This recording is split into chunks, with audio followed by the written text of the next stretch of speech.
ओम नमः सिद्धेभ्य।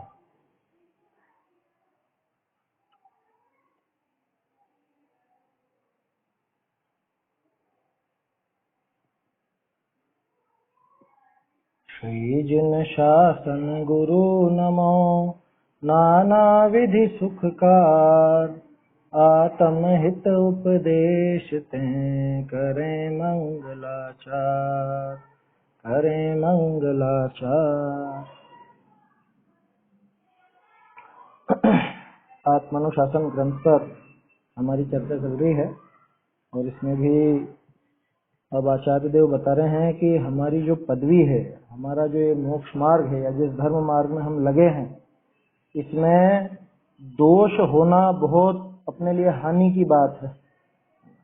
दोष अगर हो, गुणों की हानि अगर हो, तो हमारा कितना नुकसान है, कितनी हीनता आती है, ये आचार्य देव बता रहे हैं। पहले 138 नंबर छंद में बताया था कि राज्य से तप श्रेष्ठ है, ज्ञान पूर्वक तप वो नीति पूर्वक राज्य करने से श्रेष्ठ है ना। क्यों श्रेष्ठ है?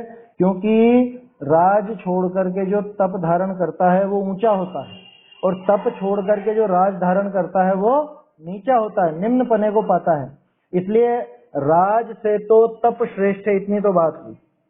लेकिन अब समझदार व्यक्ति को क्या करना चाहिए कि उस तप के मार्ग में, मोक्ष के मार्ग में लगना चाहिए, ये बात हुई थी।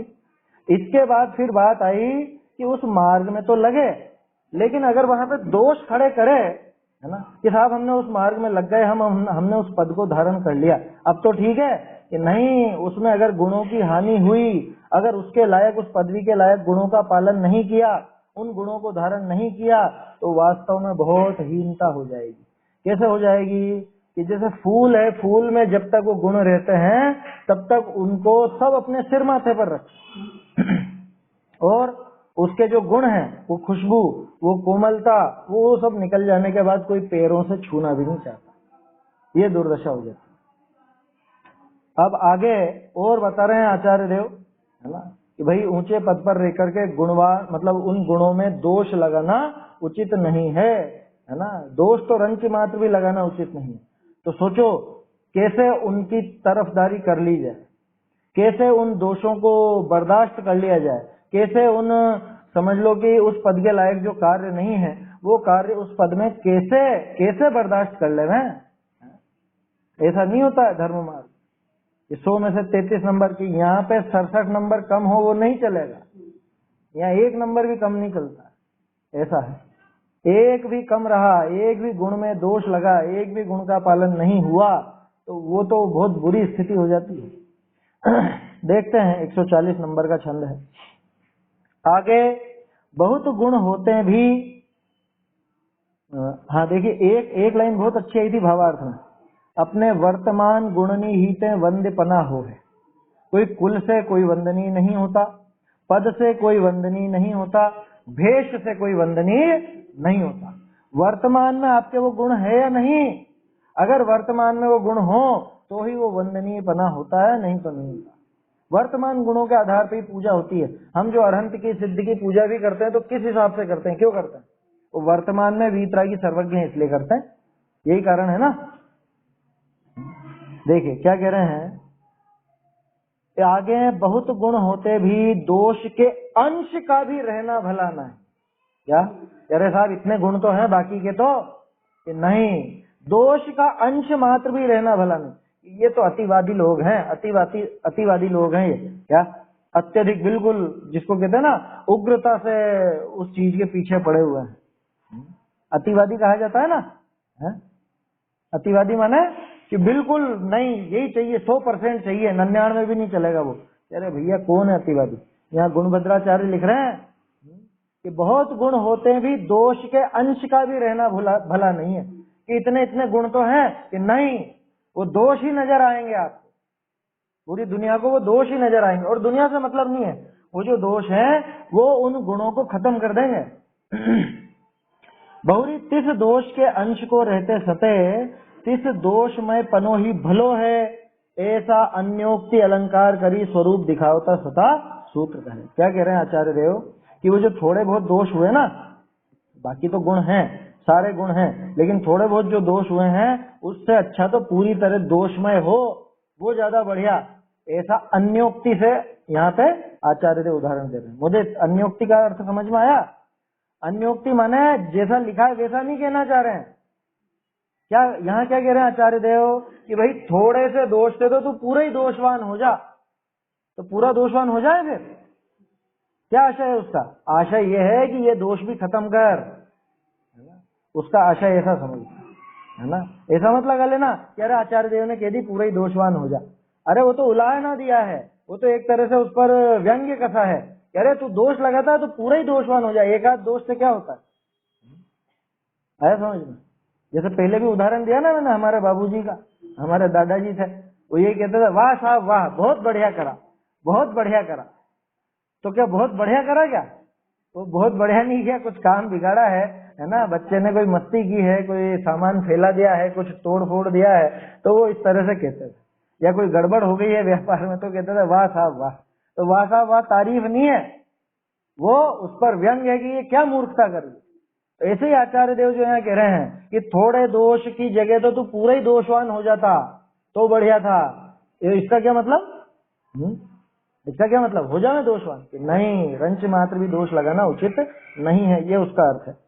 अरे माई नहीं कह देती है क्या कि जिससे तो मर ही जाए? क्या कौन? वो बच्चे के लिए कह देती है। तो बोलो मन से चाहती है? मन से उसको मरना चाहती है क्या? है? और बच्चा सोचे मम्मी ने तो कह रही है कि मैं मर जाऊं, तो चलो मर जाता हूँ। ऐसा है क्या? अन्योक्ति है वो, अन्योक्ति। इतना गंदा काम किया है तो ये गंदा काम नहीं करना था, ये उसका आशय है। चलिए देखते हैं आचार्य देव की अन्योक्ति भी देखते हैं। इसको अन्योक्ति अलंकार कहते हैं मुदित। क्या ये व्यंग्य से जो इस तरह से कहा ना, वास्तव में कहने का आशय वो नहीं है, ये व्यंग्य पूर्वक कहा गया तो अन्योक्ति। और अन्योक्ति में एक और विशेष बात होती है, सामान्य व्यंग्य नहीं होता, किसी दूसरे को लक्ष्य करके किसी दूसरे की बात की जाती है। अब इस उदाहरण में यहाँ जो 140 नंबर का छंद है, इसमें बात है चांद की। चांद से कह रहे हैं कि ए चांद तू कलंकी क्यों नहीं हो गया? तो क्या चांद को गाली दे रहे हैं आचार्य देव? चंद्रमा से बातचीत होती थी आचार्य की, वो तो अपने उस साथी को कहना चाह रहे हैं जो दोष लगा रहा है। आया समझ में? तो बोल किसे रहे हैं और सुना किसको रहे हैं? समझ में ही बात? इसको कहते हैं अन्योक्ति। व्यंग्य भी शामिल है और किसी की जगह किसी को लक्ष्य बना करके कहा जा रहा है। हे चंद्रमा किमिति लांछनवान भूस्त्वम्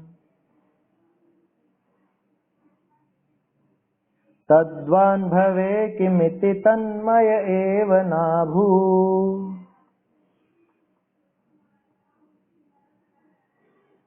किं ज्योत्स्नया मलमलं तव घोषयन्त्या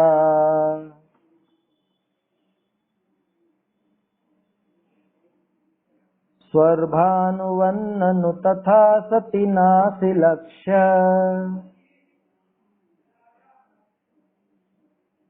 हे चंद्रमा किमिति लांछनवान भूस्त्वम् तद्वान् भवे किमिति तन्मय एव नाभू। किं ज्योत्स्नया मलमलं तव घोषयन्त्या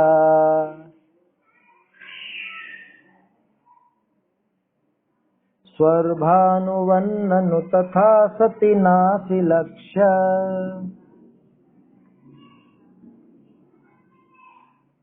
चंद्र दोषयुत यदि होना था दोष रूप क्यों नहीं हुआ। शेष ज्योति मल को दिखलाती राहु दृष्टि गोचर न हुआ। दो ही लाइन का है, देखिए बहुत बढ़िया है ना। हे चंद्रमा, हे चंद्रमा किम इति लांछनवान अभूस्त्वम्, तुम किम लांछनवान अभू, कि तू क्या ये लांछनवान हो गया। ये चंद्रमा का पूरा जो पिंड होता है पूरा गोल होता है, उसका बिंब होता है गोला, वो गोला तो पूरा सफेद होता है ना। लेकिन चंद्रमा की उस सफेदी की बात कौन करता है? सीधे कहते चंद्रमा में दाग है, चांद में दाग है, ऐसा कहा जाता है ना। तो हे चंद्रमा तू क्या एक लांछन वाला हुआ, एक क्या लांछन तूने लगाया तद्वान भवे कि उस रूप हुआ है किमिति तन्मय एव नाभू, तो तू तन्मय ही क्यों नहीं हो गया। देखो तद्वान और तन्मय दो अलग अलग शब्द हैं, है ना। मुझे इन शब्दों को समझना, तद्वान किसको कहा और तन्मय किसको कहा। तद्वान तो कि थोड़ा बहुत कोई दोष लगा हो उसको कहते हैं तद्वान, है ना। तद माने वह कौन, वो दोष, उन दोषों की बात चल रही है। तू दोषवान हुआ है तो किमिति तन्मय एव नाभू, तो तू तन्मय ही क्यों नहीं हो गया, माने दोषमय ही क्यों नहीं हो गया। दोषवान और दोषमय में क्या अंतर है। दोषवान तो कि कोई दोष से सहित है लेकिन दोष उसका स्वरूप नहीं है। या इसको ऐसे समझो कि जैसे हम रागवान हैं लेकिन ज्ञानमय हैं, अंतर समझ में आ रहा है? हम रागमय नहीं है, रागवान है। राग से सहित तो है अभिषेक भाई, राग सहित तो है लेकिन राग स्वरूप नहीं है अपना, है ना। ज्ञान अपना स्वरूप है। तो ऐसा ये वान और मय दोनों में अंतर समझना। तद्वान माने तो उस सहित या थोड़ी देर के लिए हुआ या थोड़ा उसका सहित पना देख करके तद्वान कहा। और तन्मय किसको कहेंगे कि जो पूरा ही उस रूप हो, ऐसा समझ में आई बात, पूरा ही उस रूप हो। जैसे मान लो आप चलते चलते रास्ते पर आपके पैरों में या आपके पेंट वगैरह पजामे वगैरह पर थोड़ा सा कीचड़ लग गया, थोड़ी सी गंदगी लग गई, तो वो कीचड़वान है कि कीचड़मय है, कि कीचड़वान है। और उस कीचड़ में जो शुकर आदि लौटते रहते हैं वो कि वो कीचड़मय है, वो तो पूरा उसी रूप है, पूरा उसी में लिप्त है पूरी तरह से। समझ में ही बात ये है। तो आचार्य देव क्या कहना चाह रहे हैं कि तू जो ये थोड़ा सा दोषवान हुआ इससे तो तू दोषमय ही हो जाता ना। अरे कलंकी चंद्रमा, तू ये जरा सा कलंकवान क्यों हुआ, इससे तो तू पूरा कलंकमय हो जाता, पूरा का पूरा कलंकमय हो जाता। क्यों हो जाता। किम ज्योत्स्नया मलम अलम तव घोषयंत्या, कि जो तेरी ज्योत्सना है, ज्योत्सना माना उसकी जो किरणें है, उसकी जो चांदनी है ना, चांदनी, चंद्रमा की चांदनी को कहा जाता है ज्योत्सना, चंद्र ज्योत्सना नाम आता। तो ये जो ज्योत्सना है तेरी, इससे क्या फायदा, ये ज्योत्सना तो तेरे उस मल को ही और दिखा रही है। मलम अलम तव घोषयंत्या, कि तेरा वो जो मल है, तेरा जो लांछन है, जो दोष तुझमें है, उस मतलब उस ज्योत्सना के कारण तो और ज्यादा उभर करके आ रहा है। वो तेरी वो जो सफेदी है, उस सफेदी की वजह से तेरा वो दाग अधिक उभर करके आ रहा है। अलम, अलम लिखा ना, अलम माना बहुत, पर्याप्त, ऐसा उस तेरे मल को ये अलम रूप से मतलब पर्याप्त रूप से घोषयंत्या, उसकी घोषणा करती हुई इस चांदनी से क्या लाभ है, क्या फायदा इस चांदनी का। जैसे मान लो कोई बल्ब हो, बल्ब है ना, और बल्ब पे वो मार्कर आता है ना, मार्कर, काला मार्कर, उस काले मार्कर से बल्ब पे ऐसी टिपकी बना दो, निशान बना दो, कुछ भी ऐसी चीज लगा दो। अब जब वो बल्ब जलेगा, या चारों तरफ तो बहुत रोशनी फैल रही है, लेकिन जहां पे वो काला काला अपन ने वो लगा दिया है, अब क्या होगा कि वो काला अलग से ही नजर आता है, वो काला बिल्कुल अलग ही नजर आएगा। ये सफेद कुर्ते पहनते हैं ना अपन, सफेद कपड़े पहने, तो सफेद कपड़े में तो एक जरा भी दाग होगा तो वो दाग अपने आप ही उभर करके आएगा। बोलो, ये जो इसकी सफेदी है, पूरे कपड़े में जो सफेदी है, वो तो एक तरह से इसके ही दोष को उजागर करने वाली हो गई। समझ में आ रही है बात। तो ऐसी सफेदी से क्या लाभ, तू तो पूरा ही दोषवान हो जाता जो भला था। क्यों, क्योंकि स्वरभानुवत, स्वरभानु किसको कहते हैं, स्वरभानु बोलते हैं राहु को, है ना। भानु तो बोलते हैं सूर्य को, और स्वर भानु बोलते हैं राहु को, क्योंकि राहु सूर्य को ग्रस लेता है, ऐसी लोकोक्ति है ना। लौकिक में ऐसी कहावत है कि वो राहु, वो सूर्य ग्रहण होता है ना, सूर्य ग्रहण, तो राहु ही तो सामने आता है, तो राहु का नाम है स्वर भानु, भानु का विरोधी है स्वर भानु, ऐसा। कोई नाम पूछे तो नाम मत बता देना, ऐसा कि सुनने में तो अच्छा लग रहा है स्वर भानु, स्वर भानु है, और नाम बता दे, बच्चे का नाम रख दिया जाए स्वर भानु। भानु माने सूर्य, और सूर्य पर जो ग्रहण लगा दे वो कहलाता है स्वर भानु।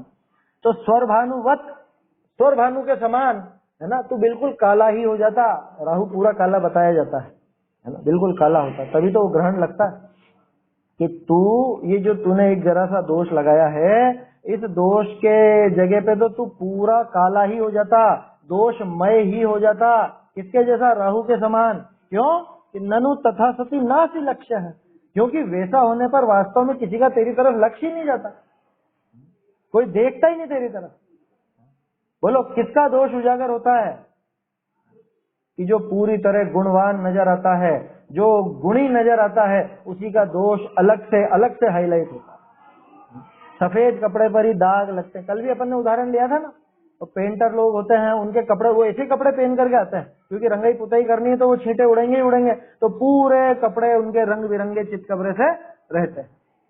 तो बोलो कोई देख करके उनकी मजाक बनाता, अरे देखो कैसे कपड़े पहने, इनके तो दाग लग रहा है। उनके कपड़ों पर कोई दाग लगा हो तो कोई कहता है क्या कि इनके दाग लग रहा है? कोई नहीं कहता, क्योंकि जानते हैं कि पूरे कपड़े ही दाग रूप है, कपड़े ही गंदे हैं। लेकिन आपने जो सफेद कपड़े पहने हैं, सफेद बिल्कुल शुभ्र स्वच्छ ऐसे धवल वस्त्र पहने हैं, उन पे एक जरा सी काजल की काली टिपकी भी लग जाए, अरे ये दाग लग रहा है, इसके दाग लग रहा है, बोलो वही आता है ना निकाल। अरे ऐसा यूं समझो आप तो कि जैसे वेस्ट इंडीज का आदमी हो, अफ्रीका का आदमी हो, उसके मुंह पर कोई तिल हो तो नजर आएगा क्या? कोई ध्यान ही नहीं जाएगा। और आप कोई गोरा व्यक्ति हो और उसके चेहरे पे गाल पे कोई तिल हो तो साफ साफ नजर आता है। वैसी बात है। तो इसलिए कह रहे हैं कि हरे चंद्रमा, तू ऐसा दोषवान होने की जगह तू दोषमय ही क्यों नहीं हो गया कि कम से कम लोगों को नजर तो नहीं आते तेरे दोष, कि तेरी जो ये ज्योत्सना है, तेरी जो चांदनी है, इस चांदनी से तो तेरे वो दोष ही उजागर हो रहे हैं। इस चांदनी से फायदा क्या हुआ तुझे? तो क्या कह रहे हैं आचार्य देव? दोषवान होने की प्रेरणा दे रहे हैं, दोषमय होने की प्रेरणा दे रहे हैं। वो कह रहे हैं कि रंच मात्र भी दोष नहीं रहना था तेरे में। क्यों? क्योंकि बाकी तो तेरा सब अच्छा है। ये जो चांदनी है, ये जो तेरी ज्योत्सना है, ये तो अत्यंत शुभ्र धवल है, ऐसी है, जगत में प्रकाश फैलाने वाली है। लेकिन ये तो जो तेरा लांछन लगा हुआ, ये जो टिपकी तेरे ऊपर लगी है, ये तेरे पे दोष लगाती। तुझे तो इस दोष से भी रहित होना चाहिए था। ठीक है, कह दिया साहब, चंद्रमा से कह दिया। किससे कहा? चंद्रमा से नहीं कहा, ये अन्योक्ति है। चंद्रमा के बहाने निशाना अपने पर साधा गया है। यार जैसे मान लो अलग अलग पद पे ले लो ये बात, कल भी अपन ने बात की थी, हम गृहस्थ पे भी ले सकते हैं ये चीज, है ना, प्रतिमाधारी भी ले सकते हैं अपने ऊपर और मुनिराज भी अपने ऊपर ले सकते हैं। आचार्य देव ने तो सबको संबोधन दिया कि अपन तो अपने पर लें। अरे तू जैन होकर के ऐसा काम करता है जिससे तो तू जैन ही नहीं होता, जिससे तो तू अजैन कुल में पैदा हो जाता है। ऐसा काम करता है कि तू रात्रि भक्षण करता है, तू जमीकंद आदि खाता, आलू प्याज इत्यादि, या तू बाजार की चीजें खाता, जिससे तो तू जैन ही नहीं होता। अच्छा जैन नहीं रहूं, चलो ठीक है, आज से हम जैन नहीं लगाएंगे। ये कह रहे हैं कि आचार्य देव की जैन मत लगाओ। वो कह रहे हैं कि अरे तू जैन कुल में पैदा हुआ है, तुझे देवशास्त्र गुरु का सुयोग मिला है, तो तू कम से कम अपने जैनत्व की पहचान तो कर, अपने जैनत्व की गरिमा तो रख। क्या बिल्कुल तू ये ऐसा पद धारण करके, ऐसी दशा को प्राप्त होकर के, और तू ऐसे दोष लगाता है अपने आचरण में? हम तो हमारे ऊपर ले, है ना। उन्होंने तो मुनिराज के लिए भी कहा है कि जो मुनि दशा धारण करके रंच मात्र भी कोई ऐसा दोष लगाए, क्या इधर तो है अहिंसा महाव्रत और इधर करावे तोड़ फोड़, या इधर तो है अहिंसा महाव्रत और इधर वनस्पति काटने की सलाह दे दे, इधर तो है अपरिग्रह महाव्रत और इधर व्यापार धंधे उद्योग आदि वो खुलवा देवे, या लोगों को उसमें लगने की प्रेरणा दे, या उनका उद्घाटन आदि ये कर देवे। इधर तो है सत्य महाव्रत, भाषा समिति, और इधर मारने पीटने की बातें करे। बोलो ये कलंक नहीं, ये तो पूरा ही हो गया, पूरा ही खत्म हो गया। कलंक तो उन अतिचारों का नाम है। आचार्य देव तो उन अतिचारों के लिए भी मना कर रहे हैं। यहाँ तो जब अनाचार ही हो गया, जिसकी तो बात ही क्या, वो तो हो गया, पूरा ही राहु हो गया।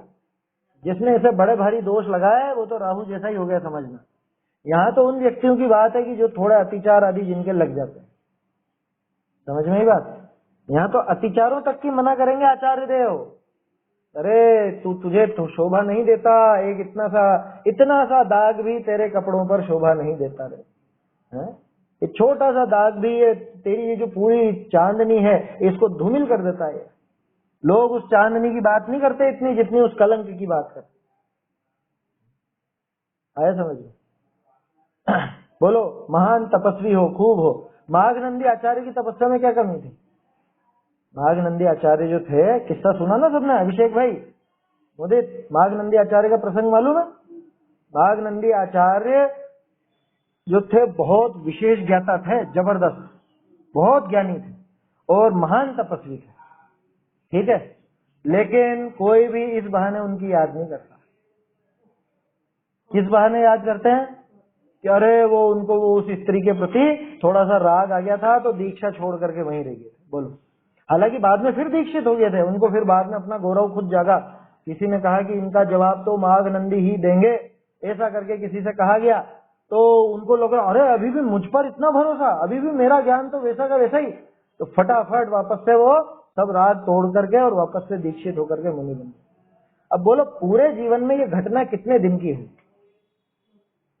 बहुत कम समय की होगी ना, लेकिन उस पूरे जीवन में जो ज्ञान था, जो तप था, उसकी कोई चर्चा नहीं करता। चर्चा किस बात की करते हैं? अरे वो भ्रष्ट हो गए थे। बोलो, तो दाग कितना बड़ा भारी हो गया? कारण यह है कि वो दाग किस पद पर लगा है। इसलिए कोई हल्का फुल्का आदमी होता, रास्ते चलते आदमी होता, शूद्र जीव होता कोई है, तो उसके लिए कोई बात नहीं करता ऐसी कि अरे वो वहां रुक गया या ऐसा हो गया वैसा हो गया है, उस महिला के चल गया, कोई नहीं बात करता।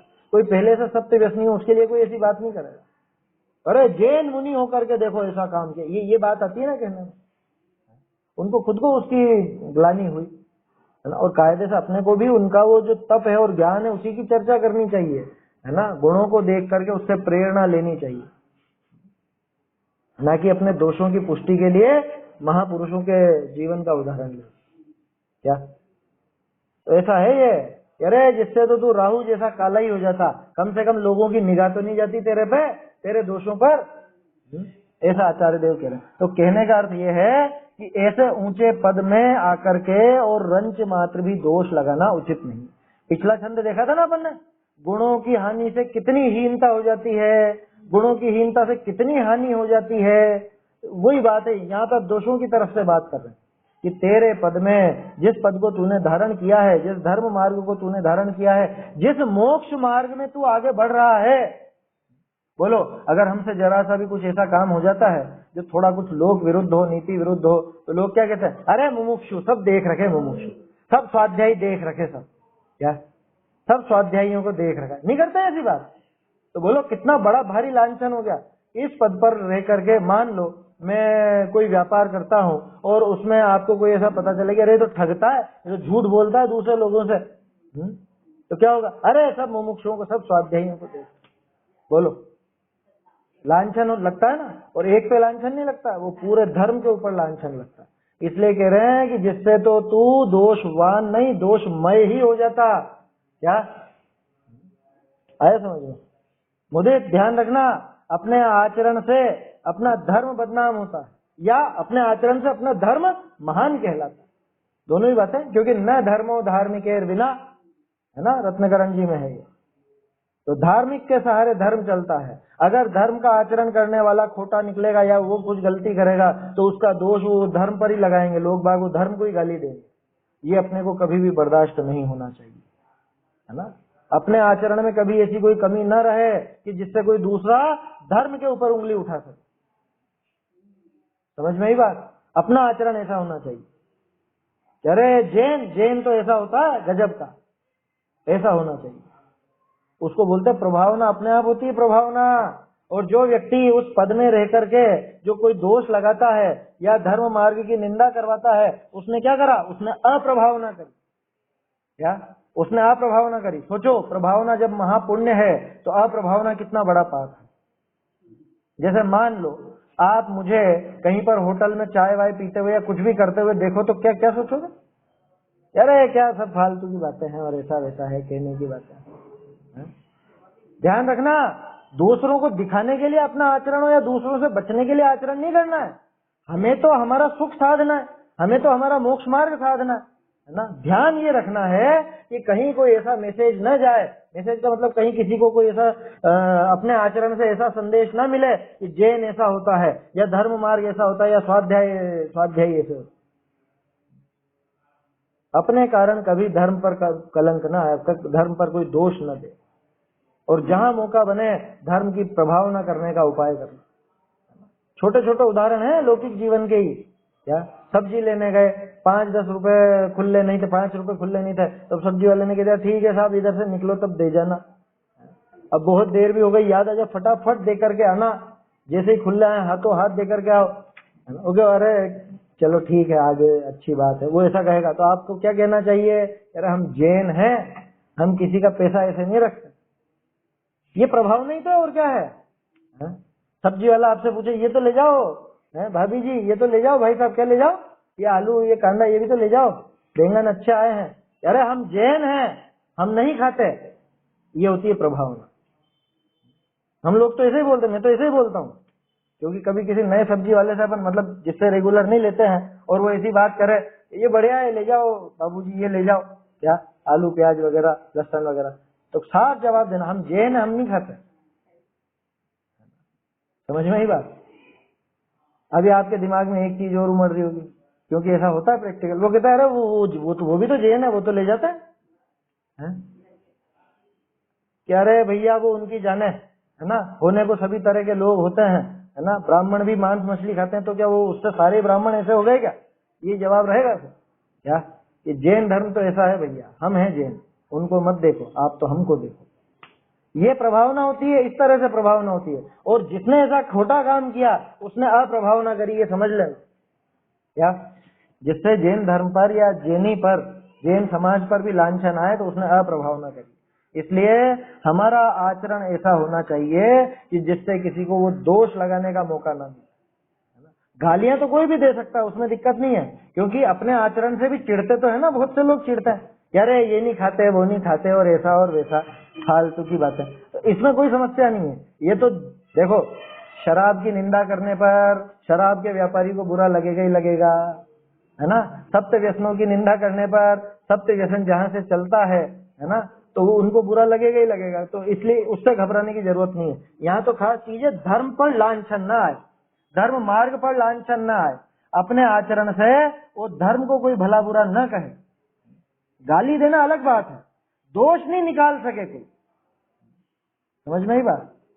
कोई आपको भला बुरा कह सकता है, उसमें दिक्कत नहीं है ना, वो तो भले कहें, उनकी मर्जी पड़े जो कहें, लेकिन धर्म मार्ग पर कभी उससे धर्म की निंदा ना हो, ये बात होनी चाहिए। चलिए देखते हैं, है ना। छंद बहुत बढ़िया है, सरल है। ये छंद टोडरमल जी ने कोट भी किया मोक्षमा प्रकाशक। हाँ भैया,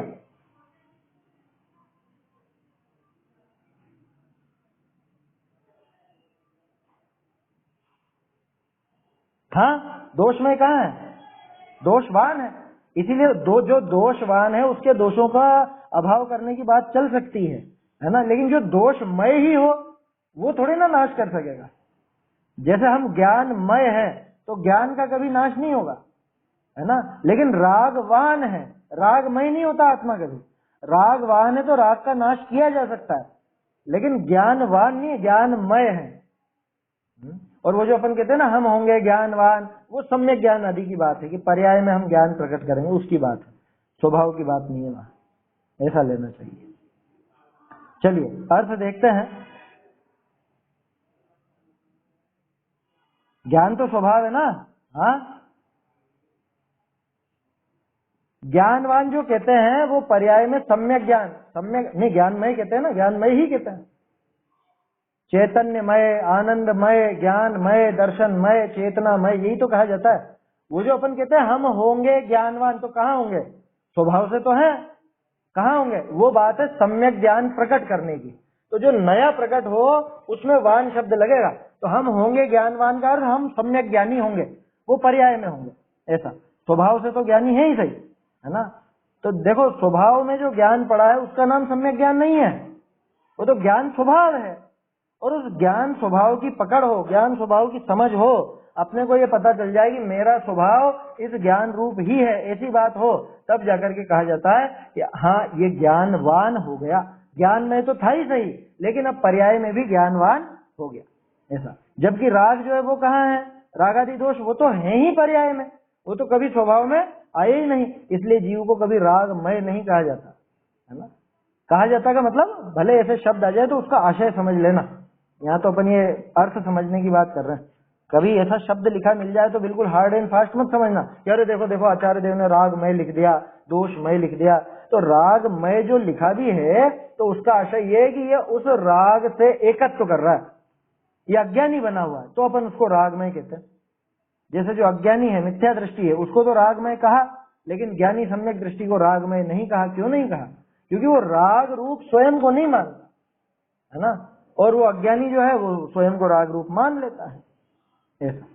तो वास्तविकता तो ये है कि जीव रागवान होता है, रागमय नहीं होता है ना, और ज्ञानमय होता है, ऐसा समझना। चलिए अर्थ पढ़ते हैं। हे चंद्रमा, तू कालिमा रूप लांछन सहित ऐसा क्यों भया? क्या? हे चंद्रमा, तू कालिमा रूप लांछन, बीच में है ना जरा सा कुछ ऐसा बना हुआ है, चंद्रमा को देखते हैं तो ऐसा कुछ नजर आता है हल्का सा, कि तू कालिमा रूप लांछन सहित ऐसा क्यों भया? बहुरी जो लांछन सहित ही भया था, तो तू सर्व ही कालिमा मई ऐसा क्यों ना भया? ये तू तो पूरा ही कालिमा मय हो जाता। रे अतिशय करी तेरे मल को बलवती, ऐसी जो अवशेष रही ज्योति, ता करी कहा सिद्धि है? उस ज्योति से, उस ज्योत्सना से क्या सिद्धि है? लोग तो तेरे कलंक की तरफ ही देखते हैं। इतनी बलवती, ऐसी जबरदस्त जो तेरी ये रोशनी है, तेरी ये जो ज्योत्सना है, इन ज्योत्सना की किरणों से भी क्या लाभ, क्या फायदा हुआ? यहाँ विचार करी, जो राहुवत तैसे ही सर्व काला होए, तो तू काहू करी लखने योग्य टोकने योग्य ना हो है। बोलो,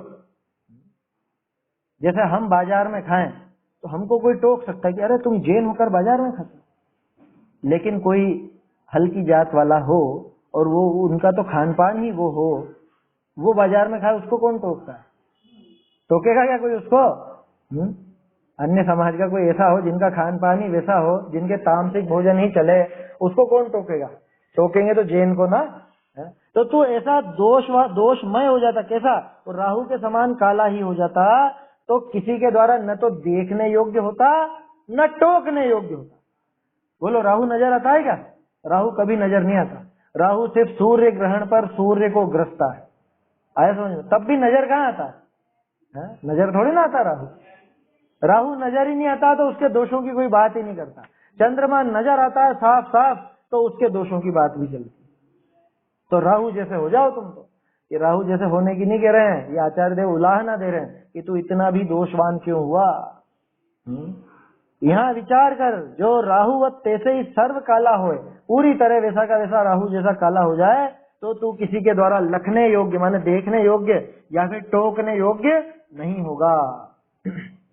तो अपने को अपने पद की, अपने कुल की, अपने भेष की, वो तीनों बातें थी ना पिछले भावार्थ में।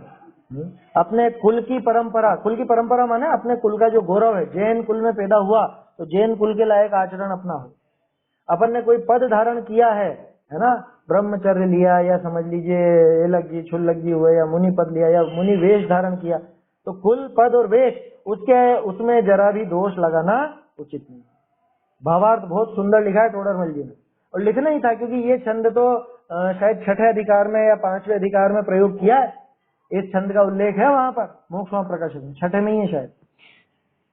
यहाँ अन्योक्ति अलंकार करी चंद्रमा को उलाहना दिया है।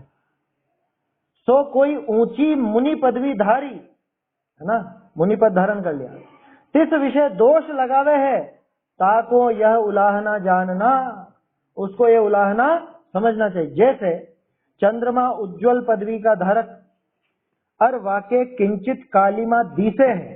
क्या? चंद्रमा तो कैसा है कि उज्जवल पदवी का तो धारक है, लेकिन उसके कालिमा नजर आती है। ताकरी वाको कलंकी कहकर सर्व टोके है। सब जने कैसे टोकते हैं? अरे कलंकी है। भक्तामर जी में वो एक अनुवाद है ना ऐसा, अरे कलंकी वक्र चंद्रमा, इस तरह का कुछ है। हाँ,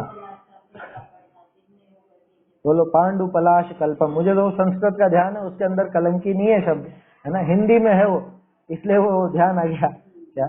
अब बोलो, कलंकी कह रहे हैं ना बेचारे चंद्रमा, क्यों कह रहे हैं कि इतना सब गुणवान होने के बावजूद वो दोष लगा लिया जरा। और जो राहु सर्व ही काला है, तो वाका ऐसा ही पद जानी को टोके नहीं। यार ये तो होता ही काला है, इसमें क्या दोष देखें? आए समझ? वो पेंटर के कपड़े देख करके कौन कहेगा कि अरे ये देखो दोष लग गए? कौन कहेगा? जानते हैं कि सब ऐसे ही कपड़े होते हैं इनके, है ना, ये रंगते हैं बेचारे, तो इनके तो रंग उड़ेगा ही उड़ेंगे, छींटे लगेंगे ही लगेंगे।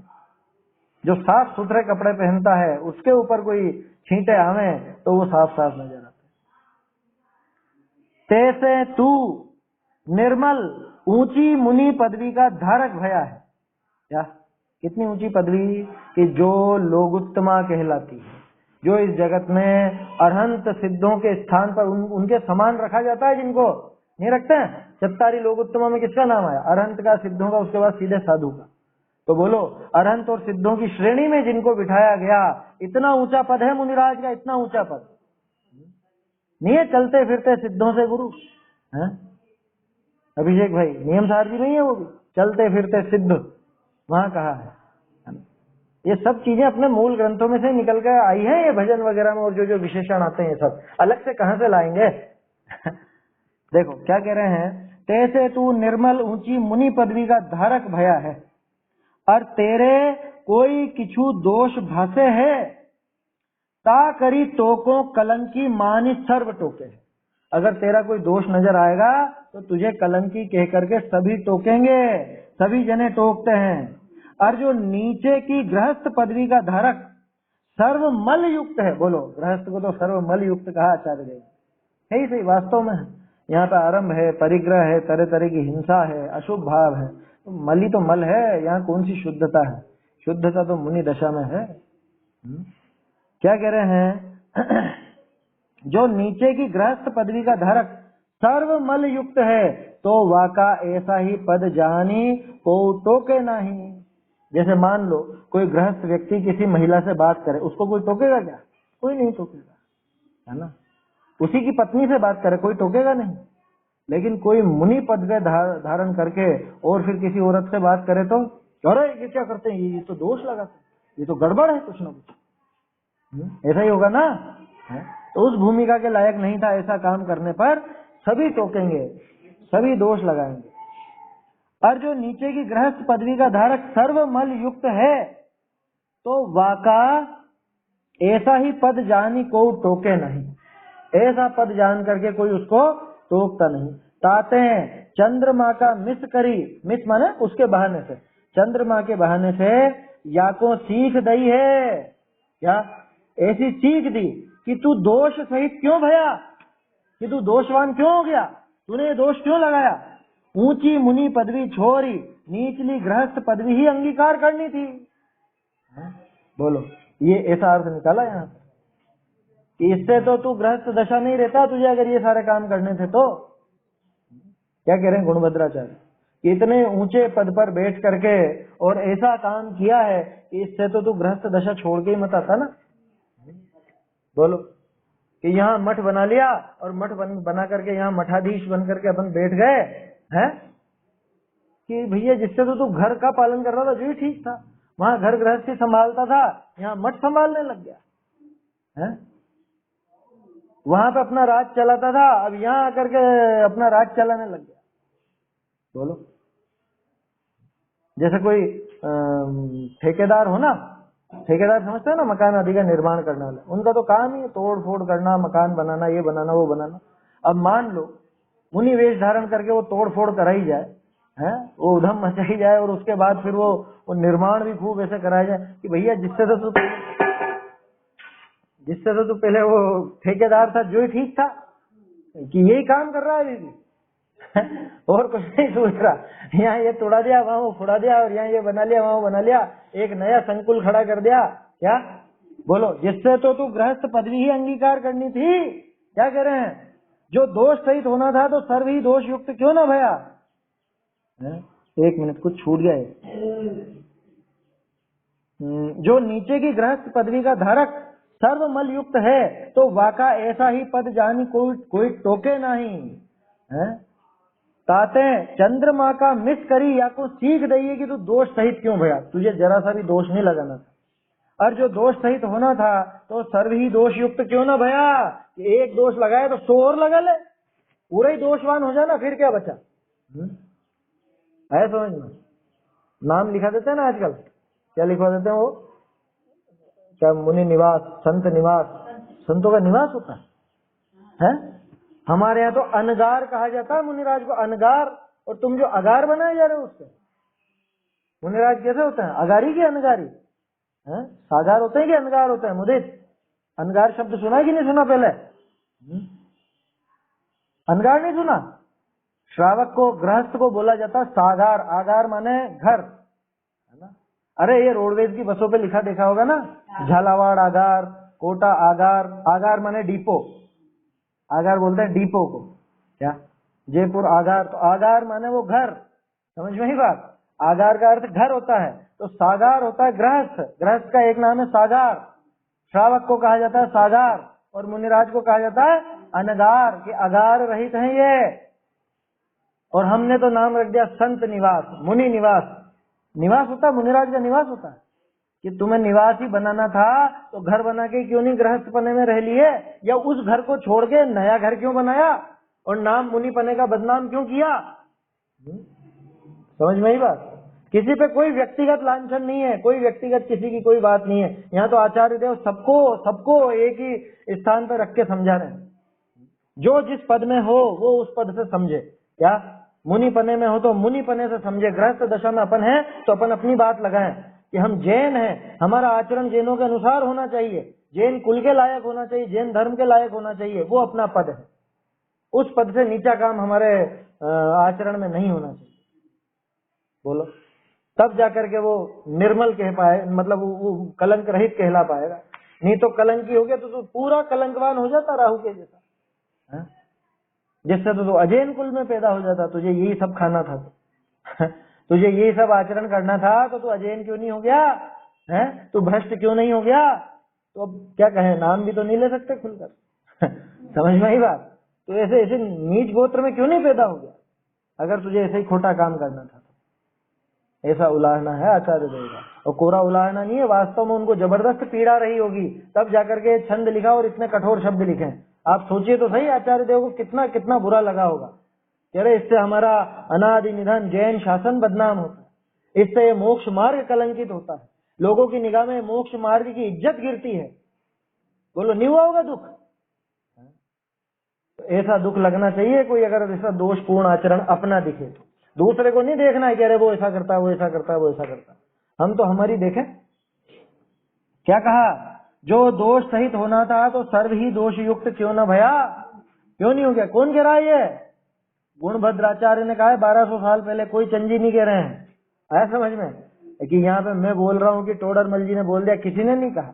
गुणभद्राचार्य ने कहा है, उनके पहले कुंदकुंदाचार्य ने कहा है, वट्टकेर आचार्य ने कहा है, महावीर स्वामी ने कहा है। समझ में ही बात? कि कोई जेब की बातें नहीं चल रही है ये कि अरे ये तो बस ऐसे ही है। अब बोलो इसको निंदा समझ ले कोई तो क्या करें, हैं? इसी को समझ, अरे ये तो निंदा करते हैं, ये तो मुनि की निंदा करते हैं। ये मुनि की निंदा है? यहाँ कह रहे हैं कि मुनि के लायक कार्य नहीं था, ये काम तुझे नहीं करना चाहिए था, ऐसा काम करने से अच्छा तो तू गृहस्थ ही रहता। ये निंदा है? निंदा किसे कहते हैं? निंदा होती है जो दोष नहीं हो उन दोषों को उजागर कर। और अभी अगला छंद आएगा बहुत जोरदार, है ना? अगला बहुत अच्छा आएगा। देखिए अभी तो यही देखते हैं, इसका भावार्थी बहुत विस्तार से लिखा है टोडरमल जी ने। क्या कहा? अरे जो दोष सहित होना था तो सर्व ही दोष युक्त क्यों न भया। ऊंची मुनि पदवी छोड़ी नीचली गृहस्थ पदवी ही अंगीकार करनी थी। भैया निचली पदवी में रह के अपना धर्म साध लेता ना, है? उतना ही कर लेता। ऊंची पदवी धारण करके और ऐसा दोष क्यों किया? दोष क्यों लगा? मैं कलेक्टर की पदवी धारण कर लूं, कलेक्टर की कुर्सी पर बैठ जाऊं और झाड़ू पोंछा करता रहूं, हैं? या ऐसा नीचा काम कुछ करता रहूं, कह रहे जिससे तो तू 3rd ग्रेड या 4th ग्रेड वही बन जाता, कलेक्टर क्यों बना? ये कहा जाएगा ना उससे। कह रहे तुम कलेक्टर की निंदा करते हो। अरे कलेक्टर की निंदा नहीं की है, कलेक्टर के लायक ये काम नहीं है, ये बताया जा रहा है। इतनी ऊंची पदवी पर बैठ करके ऐसा नीचा कार्य करना बिल्कुल भी उचित नहीं, ये कहा जा रहा है। रे तू के ऊंची मुनि पदवी क्रियानी को साधे है, तो इन्हीं करी क्या साध्य है? कहाँ साध्य है कि तू ऐसी ऊंची ऊंची क्रियाएं करता है, ऐसे तप तपता है, इनसे क्या साध्य है? क्यों? तो दोष साथ में लगा रहा है ना, इसलिए कह रहे हैं आचार्य देव। अगर सही सही होता तो उनसे सब कुछ साध था, लेकिन उनके साथ ही तू दोष लगाता जा रहा है, तो इनसे क्या साध्य है? यही तेरे दोष को प्रकट करे है। जैसे वो चंद्रमा की चांदनी नहीं तो प्रकट किया ना उस कलंक को। राहु के पास कोई चांदनी थी नहीं तो उसके कालेपन को कोई प्रकट ही नहीं करता। समझ में ही बात? वो बल्ब की रोशनी नहीं तो उस काली टिक्की को प्रदर्शित किया ना। वैसी बात है। तू कई ऊंची मुनि पदवी की क्रियानी को साधे है, तो इन्हीं करी कहा साध्य ऐ तेरे दोष को प्रकट करे है। जो तू भी गृहस्थ होई तो अन्य गृहस्थवत काहू करी टोकने योग्य ना होई। अगर तू भी गृहस्थ होता तो दूसरे गृहस्थों के समान तू भी किसी के द्वारा टोकने योग्य नहीं होता। जैसे गृहस्थों को कोई नहीं टोकता, वो दिन भर कुछ भी करे, आरंभ परिग्रह आदि का काम करे तो उनकी भूमिका में चलता है वो, तो उनको कोई नहीं टोकता। और तू ऊंची पदवी धारण करके गृहस्थों जैसा अथवा गृहस्थों से भी नीचा कार्य करेगा तो सबकी निगाह में गिरेगा और अपने पद को भी गिराएगा, पद की गरिमा को गिराएगा। क्या कहा? यही तेरे दोष को प्रकट करे, जो तू भी गृहस्थ हुई तो अन्य गृहस्थवत काहू करी टोकने योग्य न हुई। कहते हमारी ये शिक्षा है क्या, जो ऊंची मुनि पदवी को धारे है तो दोष मत ही धारे। क्या कहा? अगर तू ऊंची मुनि पदवी को धारण करता है तो दोष बिल्कुल भी मत धारण कर, और दोष को धारे है तो मुनि पद को मत धारे। लो कितना स्पष्ट कथन है कि दोनों में से एक चीज अंगीकार कर, या तो इतनी ऊंची पदवी धारण करता है तो तू दोष मत लगा इसमें बिल्कुल, और अगर तू दोष लगाता है तो ऐसी ऊंची पदवी धारण मत। सीधा सा हिसाब है। तो तू चाहे कि ऊंची पदवी भी रखूं और ये दोष भी लगाता रहूं, ऐसा नहीं चलेगा। ऐसी नीति चलने वाली नहीं। ये कौन रोकेगा हमको? अरे कोई नहीं आने वाला रोकने को, तो खुद ही दुख पाएगा भैया, खुद ही दुखी होगा, खुद ही अपने मोक्ष मार्ग को प्राप्त नहीं होगा। आदि पुराण विषय भी ऐसा कथन है। अब देखो आदि पुराण का किस्सा तोडरमल जी लिख रहे हैं। तोडरमल जी ने उदाहरण दिया है। ये आदि पुराण किसने पूरा किया था? है ना, पहले भी देखा है अपन ने। इन्हीं गुणभद्राचार्य ने पूरा किया, जिनका ये आत्मानुशासन है, इन्हीं का आदि पुराण भी है। मतलब आदि पुराण इन्होंने पूरा किया। जिनसेनाचार्य ने लिखना प्रारंभ किया था, बाद में अधूरा छूटा तो इन्होंने पूरा किया। क्या लिखा वहां कि 4000 मुनि आदिनाथ स्वामी की साथ ही दीक्षा ले भ्रष्ट भय हो गए थे ना, भ्रष्ट। 4000 मुनि उनके साथ दीक्षा लेकर के और फिर भ्रष्ट हो गए थे। तब तिनको देवता कहते भय, तब उनसे देवताओं ने कहा, क्या कहा? इस पदवी विषय ऐसा भ्रष्ट आचरण करोगे तो हम दंडेंगे।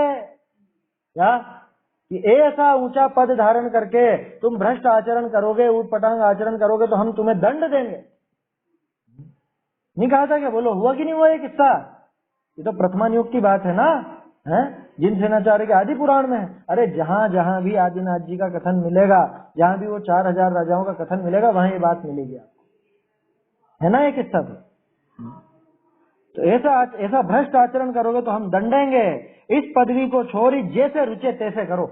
हमें नहीं पता कि तुम गृहस्थ बनो, कि तुम मुनि बनो, कि कुछ भी बनो, लेकिन ये जो मुनि पद है, ये मुनि वेश धारण करके अगर तुम गलत आचरण करोगे, अगर तुम इसमें कुछ विपरीत प्रवृत्ति करोगे, कुछ दोष लगाओगे, तो हम तुमको बख्शेंगे नहीं, हम तुम्हें दंड देंगे। ऐसा किसने कहा? देवों ने आकर के कहा। वहां के जो भी देव थे उन्होंने आकर के उधर से कहा। तो इस पदवी को छोड़ जैसे रुचे तैसे करो, ये पद छोड़ दो, लेकिन अगर तुमको दोष पूर्ण रहना है तो। यहाँ को कहे कि लोग तो जैसे कहे तैसे कहो, परंतु फल तो जेता गुण दोष होई तेता ही लगे। वही बात कि लोगों की निंदा प्रशंसा से हमको क्या लेना देना? हमारे में जितने गुण है उनका तो फल लगेगा ना, जितने दोष होंगे उनका दोष लग जाएगा, लेकिन जितने गुण है उनका तो फल लगेगा कि नहीं लगेगा? ताका उत्तर षट पहुड़ विषय ऐसा कया है। इसका उत्तर ये षट पहुड़ उस समय पे नाम था, अब तो अष्ट पहुड़ है। जयचंद जी को 2 पहुड़ और मिल गए थे, तब से फिर अष्ट पहुड़ कहलाने लग गया। उसके पहले षट पहुड़ ही नाम चलता था, है ना। ये कोई एक ग्रंथ नहीं है, 6 अलग अलग छोटे छोटे ग्रंथ हैं जिनको षट पहुड़ नाम से फिर वो उनको इकट्ठा करके शुभ सागर सूरी ने 500 साल पहले 400-500 साल पहले टीका करी थी, तो उसका नाम रखा था षट प्राभृत टीका। तब से वो षट पहुड़ नाम चलन में था। फिर जयचंद जी छाबड़ा, ये तोडरमल जी से ही अगली पीढ़ी समझ लो, है ना। तोडरमल जी से छोटे थे, उन्हीं के साथ में रह करके पढ़े करे, तो उस समय तक 2 पहुड़ और उपलब्ध हो गए, तब फिर वो षट पहुड़ का नाम हो गया अष्ट पहुड़। अभी मान लो और मिल जाए, अब उसमें और जोड़ के अपन लिखे तो 10 पहुड़ हो जाएंगे, 11 पहुड़ हो जाएंगे, 12 हो जाएंगे। ऐसा है। अष्ट पहुड़ नाम से अलग से कोई ग्रंथ नहीं है, वो तो 8 का संकलन है ना। दर्शन पहुड़, सूत्र पहुड़, चारित्र पहुड़, बोध पहुड़ इत्यादि 8 है।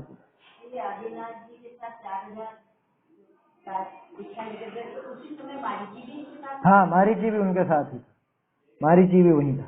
है ना, वो 4000 के अंदर ही था मरीचि, जिसमें वो सब अलग अलग भिन्न भिन्न मत चला है, ऐसा है। तो इसका उत्तर ये छठ पहाड़ में है, अभी भावार्थ और बाकी है ना, और ये गाथा भी बहुत सुंदर है, इसको अपन कल ही देखेंगे, अभी जल्दबाजी में देखनी पड़ेगी, नहीं तो समय तो हो ही गया अपना। चलिए एक बार ये छंद बोल लेते हैं, फिर आगे की चर्चा तो कल करेंगे।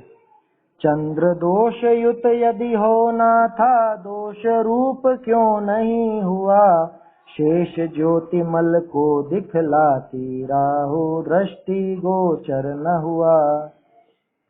चैतन्य का स्मरण प्रतिक्षण ही करो रे, भव के अनंत दुख को क्षण में हरो रे, अक्षय अनंत निज सौख्य निधान पाओ, गाओ अरे नित इसी के गीत गाओ।